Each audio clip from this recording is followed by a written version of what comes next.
Welcome to Learn Bio. Today we discuss about digestion and absorption. Food is one of the basic requirement of all living organism. The major component of our food are carbohydrate, proteins and fat. Vitamins and minerals are also required in small quantities. बोल रहा है food हमारा basic requirement है सारे ही जीव जंतु के लिए. मेजर कंपोनेंट फूड का क्या है? कार्बोहाइड्रेट है, प्रोटीन है और फैट है. अब विटामिन एंड मिनरल भी कम अमाउंट में चाहिए लेकिन चाहिए. Food provides energy and organic material for growth and repair of tissue.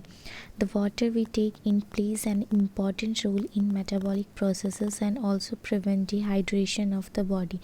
Biomacromolecules in food cannot be utilized by our body in their original forms. बोल रहे हैं कि वाटर भी ज़रूरी है, ये भी एक इम्पॉर्टेंट रोल प्ले करता है मेटाबॉलिक प्रोसेस में and also prevent dehydration of the body. Body dehydrate ना हो जाए इसके लिए वाटर इस चीज़ से बचाता है. Bio macromolecules in food can not be utilise by our body in their original form. Bio macromolecules भी फूड में ज़रूरत होता है लेकिन वो ओरिजिनल फॉर्म में नहीं यूज़ किया जाता है.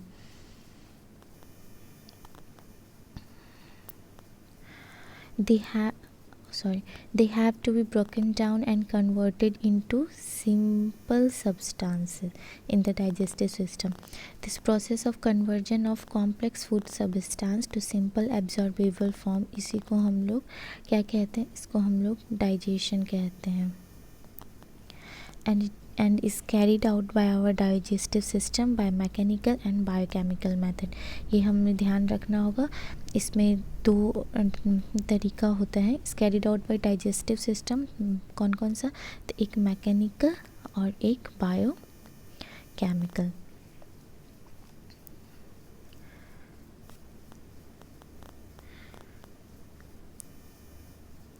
General organisation of the human digestive system दिखाया गया है. Digestive system. The human digestive system consist of alimentary canal and the associated gland. जो ह्यूमन डाइजेस्टिव सिस्टम होता है उसमें वो कंसिस्ट करता है एलिमेंट्री कैनाल को भी एंड एसोसिएटेड ग्लैंड्स को भी. ये याद रखना है कि ह्यूमन डाइजेस्टिव सिस्टम किस किस चीज़ को कंसिस्ट करता है. Elementary canal and associated gland. जो टॉपिक्स मतलब जो लाइन इम्पॉर्टेंट होगा उसे हम 2 बार रिपीट करेंगे. पहला हम लोग डिस्कस करेंगे एलिमेंट्री कैनाल के बारे में. The alimentary canal begins with an anterior opening. ये भी इम्पॉर्टेंट है. ओपनिंग कौन सा होना चाहिए? एंटीरियर या पोस्टीरियर? यहाँ यही कन्फ्यूज़न मतलब क्वेश्चंस में घुमाते हैं. तो पोस्टीरियर लिख देगा और हमारा ध्यान नहीं जाएगा. वहाँ ये चीज़ हमें ध्यान होना चाहिए कि वहाँ पे एंटीरियर बोल रहा है. एंटीरियर बोला है, ठीक है. Anterior opening the mouth and it opens out posteriorly through the anus. The mouth leads to the buccal cavity और oral cavity. और mouth जो है वो क्या लीड करता है? buccal cavity और oral cavity. The oral cavities has a number of teeth and muscular tongue. जो oral cavity होता है उसके पास क्या क्या होता है? उसके पास number of teeth होता है and muscular tongue होता है. Each teeth is embedded in a socket of jawbone. Her teeth जो होता है वो धसा होता है. कहाँ? तो socket of jawbone में. This type of attachment is called thecodont. इस तरह के attachment को हम लोग thecodont कहते हैं. Majority of mammals including human being forms 2 set of teeth during their life cycle. Majority of mammal जो भी होते हैं उनके पास 2 सेट ऑफ टीथ होता है अपने लाइफ साइकिल के दौरान. इस सेट ऑफ टेम्पररी मिल्क और डेसिडुअस टीथ. ये भी ध्यान में रखना है कि क्या बोल रहा है कि सेट ऑफ टेम्पररी मिल्क और डेसिडुअस टीथ. जो बचपन वाले दांत होते हैं उसको हम लोग टेम्पररी मिल्क या फिर डेसिडुअस टीथ कहते हैं, जो कि आगे जाके रिप्लेस हो जाता है परमानेंट और एडल्ट टीथ में. और इस तरह का जो डेंटेशन होता है इसको डिफरोंट कहते हैं. क्यों? क्योंकि एक ही लाइफ साइकिल में 2 तरह का टीथ आया, एक बचपन में और एक बचपन के बाद. तो जो बचपन में आया उसको हम लोग टेम्पररी मिल्क और डेसिडुअस टीथ बोलेंगे और जो बचपन के बाद आया उसको हम लोग परमानेंट या फिर एडल्ट टीथ बोलेंगे। एन एडल्ट ह्यूमन, यहाँ फिगर ध्यान से देखने वाला है। सबसे पहले किसको दिखाया गया है? सबसे पहले ओरल कैविटी को दिखाया गया है यहाँ पे। उसके बाद माउथ है, ओरल कैविटी के नीचे माउथ है। उसके बाद माउथ के नीचे अब पूछता है कि क्या लोकेशन होगा सब मैक्सिलरी या सब लिंगुअल ग्लैंड का, तो माउथ के जस्ट नीचे लिंगुअल वर्ड ही यूज़ होते हैं टंग के लिए। देन ये पैरोटिड ग्लैंड दिखाया गया है जो कि ईयर के आसपास दिखाया गया है। फिर फेरिंग्स दिखाया गया है, इसोफेगस दिखाया गया, एक बार बस देख लिया जाए। फिर लीवर को दिखाया गया है, गॉल ब्लैडर को दिखाया गया है, स्टमक को दिखाया गया है और फिर ड्यूडेनम दिखाया गया है।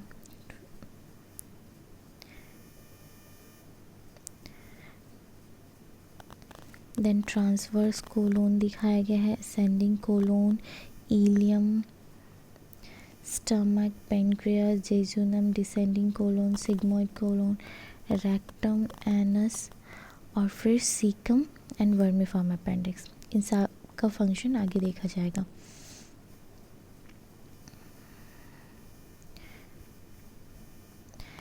N adult human has 32 permanent teeth which are of 4 different types। क्योंकि एक एडल्ट ह्यूमन के पास 32 परमानेंट टिथ होते हैं और वो जो परमानेंट टिथ होते हैं वो 4 तरह के टिथ होते हैं, तो इसलिए इसको हेटेरोडेंटिशन कहा जाता है। इसमें नेमली क्या क्या होता है? इसमें नेमली जो है इंसीजर होता है, कैनाइन होता है, प्रीमोलर होता है एंड मोलर होता है। यानी IC ऐसे याद रखते हैं हम लोग, PM, जिसका कि फॉर्मूला 2 1 2 3। इंसीजर, कैनाइन, प्रीमोलर और मोलर वही यहाँ पे दिखाया गया है। Arrangement of teeth in each half of the upper and lower जो in the order of ICPMM is represented by dental formula which in human is 2 1 2 3।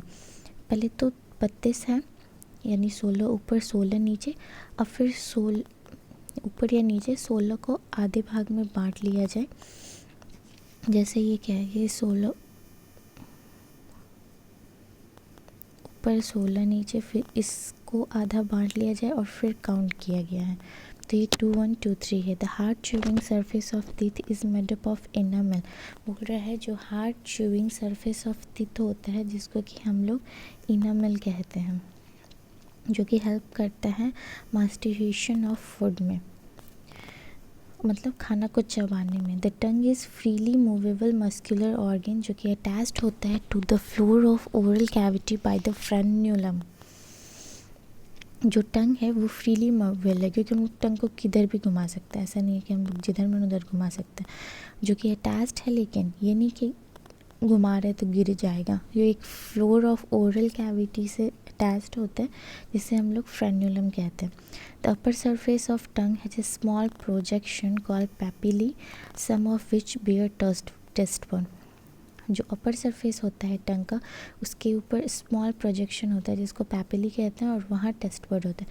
ऐसा नहीं है टंग बिल्कुल शीशे की तरह स्मूथ होता है, वो कुछ प्रोजेक्शंस होते हैं जिसे हम लोग यहाँ टेस्ट बर्ड कहते हैं।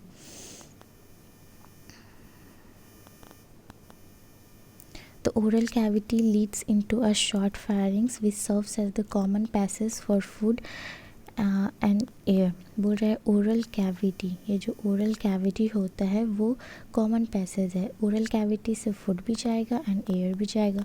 The oesophagus and trachea, trachea क्या होता है? Wind pipe opens into a pharynx. जो इसोफेगस एंड ट्रैकिया होता है, ट्रैकिया को ही हम लोग विंड पाइप कहते हैं। सब इंपॉर्टेंट पॉइंट है जिसको हम 2 बार डिस्कस कर रहे हैं।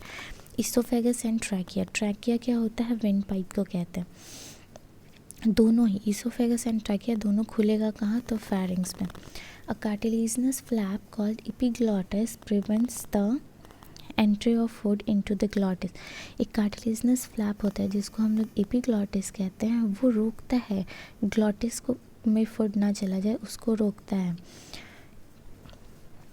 cartilaginous flap called epiglottis, opening of the windpipe during swallowing. इसलिए नहीं, अगर ये नहीं रोकेगा फूड को ग्लॉटिस में जाने से, एपिग्लॉटिस, तो हम लोग इसलिए कभी कभी गलती से जब ये एपिग्लॉटिस नहीं रोकता है तो खाना हम लोग जनरली खाते टाइम अगर बात कर रहे होते हैं और एपिग्लॉटिस नहीं रोक पाता है, मतलब फ्लैप लॉक नहीं हो पाता है, तो खाना किसमें, हम लोगों के विंड पाइप में चला जाता है. Opening of the wind pipe during swelling. The oesophagus क्या है, थिन है, ये ध्यान में रखना है. थिन है, थिक नहीं है, यही सब बस लाइन कंफ्यूज करेगा. थिन है, लॉन्ग ट्यूब है विच एक्सटेंड पोस्टीरियरली, ध्यान से, not anteriorly, it's posteriorly. Oesophagus thin है, लॉन्ग ट्यूब है, एक्सटेंड करता है posteriorly passing through the neck, जो कि इसोफेगस कहाँ से पास करता है, तो नेक से पास करता है, थॉरैक्स से पास करता है, एंड डायफ्राम से पास करता है. इसोफेगस जो है वो नेक से पास करता है, थॉरैक्स से पास करते हुए डायफ्राम से पास करता है. और ये शेप किस शेप का होता है, तो जे शेप्ड का होता है. बैग लाइक स्ट्रक्चर होता है जिसे हम लोग स्टमक कहते हैं. A muscular sphincter. अब अलग अलग स्फिंक्टर एक्चुअली क्या होता है, कवर होता है. मस्कुलर स्फिंक्टर गैस्ट्रोइसोफेजियल, पहला स्फिंक्टर का नाम आया है गैस्ट्रोइसोफेजियल स्फिंक्टर, जो कि रेगुलेट करता है opening of oesophagus into the stomach. मतलब जैसे एपिग्लॉटिस रोक रहा था ना, उसी तरह से स्फिंक्टर्स होते हैं. A muscular sphincter gastro-oesophageal sphincter जो होता है वो रेगुलेट करता है ओपनिंग ऑफ इसोफेगस को स्टमक में खुलेगा, ये रेगुलेट करता है. स्टमक क्या है, located in the upper left portion of the abdominal cavity. Abdominal cavity जो होता है डायफ्राम के ऊपर वाला और डायफ्राम के नीचे वाला, वहाँ दो तरह का कैविटी होता है. हम लोग खैर वो आगे डिस्कस करेंगे. स्टमक कहाँ लोकेटेड होता है, upper left portion of the abdominal cavity में, जहाँ जो इसका क्या होता है, 4 मेजर पार्ट्स होते हैं. पहला कार्डिक पोर्शन इनटू विच इसोफेगस ओपन्स. कार्डिक पोर्शन में कौन सा पार्ट ओपन होता है, इसोफेगस. कार्डिक पोर्शन में इसोफेगस ओपन होता है, ठीक है. उसके बाद होता है फंडिक रीजन, फिर होता है बॉडी जिसको कि मेन सेंट्रल रीजन कहते हैं, and pyloric portion which opens into small intestine. Pyloric portion जो होता है वो स्मॉल इंटेस्टाइन में ओपन होता है. स्मॉल इंटेस्टाइन एक डिस्टिंग्विशेबल होता है 3 रीजन्स में. स्मॉल इंटेस्टाइन जो है डिस्टिंग्विशेबल होता है 3 रीजन्स में. अ सी शेप ड्यूडेनम होता है, long coil middle portion jejunum होता है, एंड हाईली कॉइल इलियम होता है. ये याद रखना होगा. स्मॉल इंटेस्टाइन डिस्टिंग्विशेबल होता है 3 रीजन में, जहाँ पे क्या होता है, तो सी शेप ड्यूडेनम होता है, उसके बाद long coil middle portion jejunum होता है, और हाईली कॉइल इलियम होता है. The opening of the stomach into the duodenum is guarded by pyloric sphincter.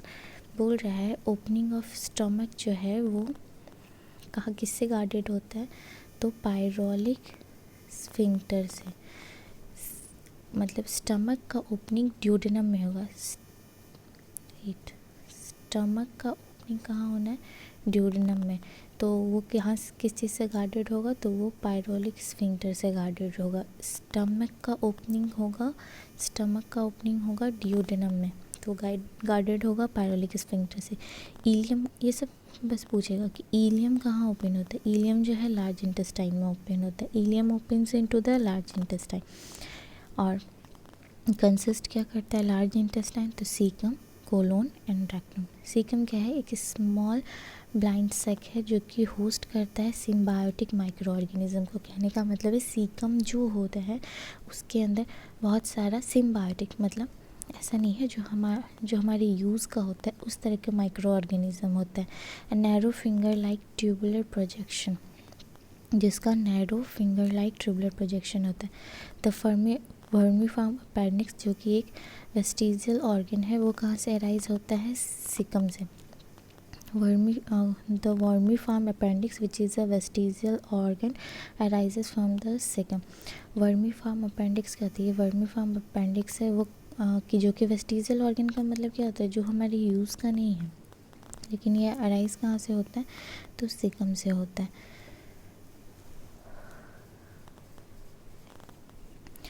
The caecum, और फिर सीकम कहाँ खुलता है? Caecum opens into the colon. Caecum फिर आगे जाके खुलता है कोलोन में।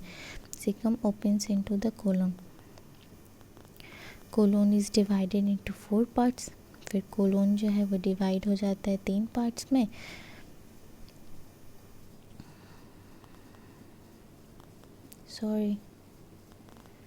Cecum opens into colon. Colon is divided into 4 parts, एक ascending, फिर transfer, descending और sigmoid.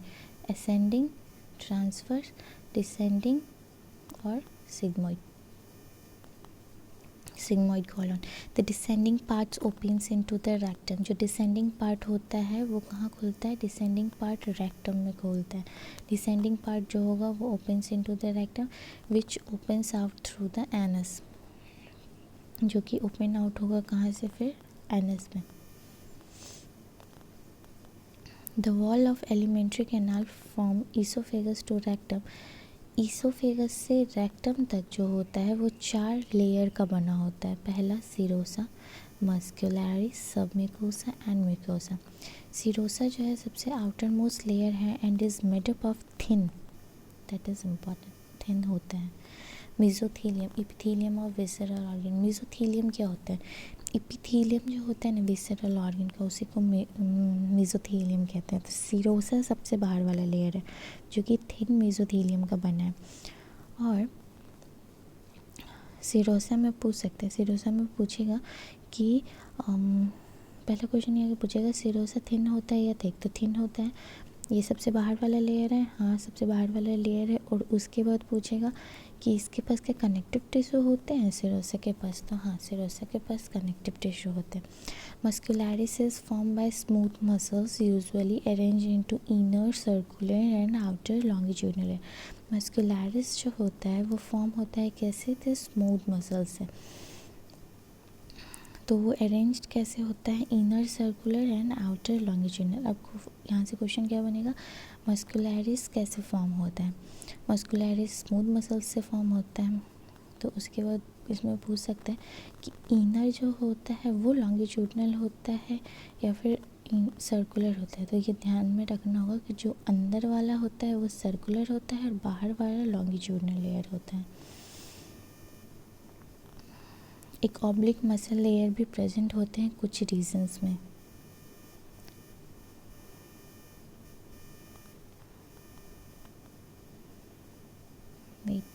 एक ऑब्लिक लेयर भी प्रेजेंट होते हैं कुछ रीजन में.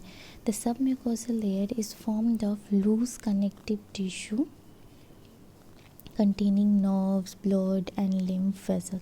जो सबम्यूकोसल लेयर होता है वो किस चीज़ से बना होता है? जो सबम्यूकोसल लेयर होता है वो फॉर्म होता है लूज कनेक्टिव टिश्यू से, जो कि कंटेन करता है nerves, blood and lymph vessel.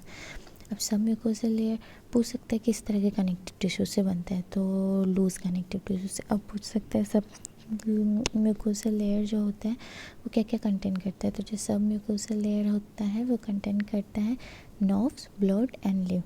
3 चीज़ कंटेन करता है, nerves, blood and lymph vessel. In duodenum glands are also present in submucosa. डियोडनम में जो होता है कुछ ग्लैंड्स भी प्रेजेंट होते हैं सब म्यूकोसा में. The innermost layer lining the lumen of the alimentary canal is the mucosa. जो इनर मोस्ट लेयर होता है ल्यूमेन ऑफ एलिमेंट्री कैनाल में वो म्यूकोसा होता है. This layer forms irregular folds. और इसके अंदर जो है इरेगुलर फोल्ड्स होते हैं जिसको रुगाई कहते हैं. इन द स्टमक, आगे में दिया होगा, in the stomach and small finger like जो फोल्डिंग्स होता है उसको विलाई कहते हैं. In the small intestine. ये बहुत इंपॉर्टेंट है कि जो विलाई होता है वो कहाँ होता है? स्मॉल इंटेस्टाइन में होता है. The cells lining the villi produce numerous projection called microvilli. उसके बाद क्या बोल रहा है? जो सेल होता है जो कि लाइन करता है विलाई को उसके ऊपर भी कुछ प्रोजेक्शंस होते हैं, उसको हम लोग माइक्रोविलाई कहते हैं, जो कि एक ब्रश बॉर्डर अपीयरेंस देता है। यहाँ देखो, ये विलाई है, रिंग, वेट, ये विलाई है, इसके ऊपर होता है माइक्रोविलाई। ये किसको दिखाया गया है? कैपिलरीज को। ये दिखाया गया आर्टरी, और ये इसकी क्रिप्स है, इसको क्रिप्स ऑफ लिवरकुन कहते हैं।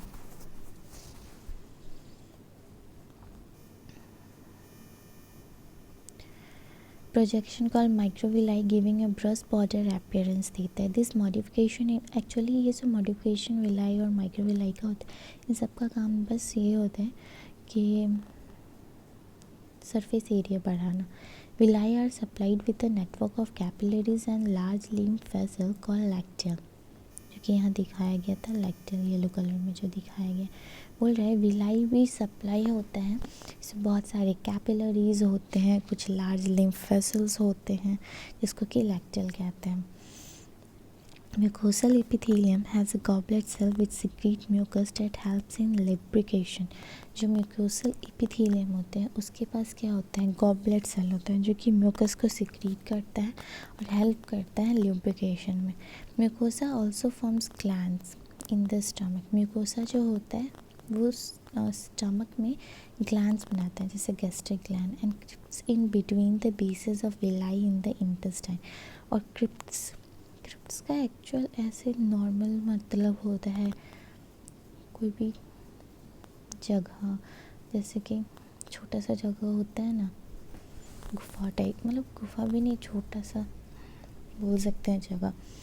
Crypts in between the bases of villi in the intestine, जिसको क्रिप्ट्स ऑफ लिवरकुन कहते हैं। All the 4 layers of modification in different parts of the alimentary gland. Next digestive gland हम लोग next video में discuss करेंगे।